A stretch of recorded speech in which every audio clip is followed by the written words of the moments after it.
అందరికీ నమస్తే, welcome to ప్రభాత సూర్యుడు. ఈ రోజు మనం ప్రజాపాలన దగ్గరకు వచ్చేసాం. ప్రజాభవన్ దగ్గర ప్రజలకి ఏమేం ప్రాబ్లమ్స్ ఉన్నాయో వాళ్ళు పిటిషన్స్ ఇవ్వడానికి వచ్చారు.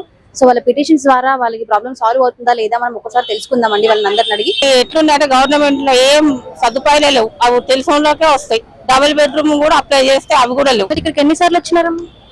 వీడికి ఇప్పుడు రెండోసారి నేను రావడం.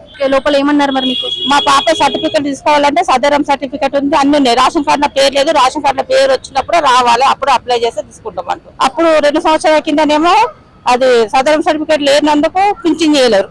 సదరం సర్టిఫికేట్ వచ్చినాక ఇప్పుడు రేషన్ కార్డు లో పేరు లేదట. మళ్ళీ 6 నెలల తర్వాత రేషన్ కార్డు కాడికి పోతే 6 నెలల తర్వాత రమ్మంటారు. మేము ఎవరు చెప్పుకోవాలమ్మా మా బాధలు? గ్రామీణ ప్రజలకు ఇబ్బంది పడకుండా డ్రైనేజీ, సిసి రోడ్లు, మనకు వాటర్ కూరింగ్ అవుతుంది కాబట్టి ఎక్కడి మురుగునాళీలు క్లీన్ చేసుకుంటూ విలేజ్లల్లో డంపింగ్ యార్డ్లు దగ్గర పొల్యూషన్ అవుతుంది కాబట్టి ప్రజలకు ఇబ్బంది కలుగుతుంది.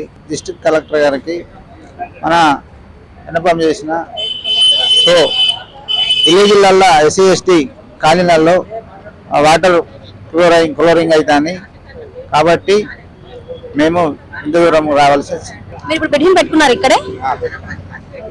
పెట్టుకున్నాం. మీరు ఇప్పుడు ఫస్ట్ టైం వస్తున్నారు ఇక్కడికి? లేదు, ఇంత ముందు వచ్చినాం, 2 సార్లు 3 సార్లు వచ్చేసినాం.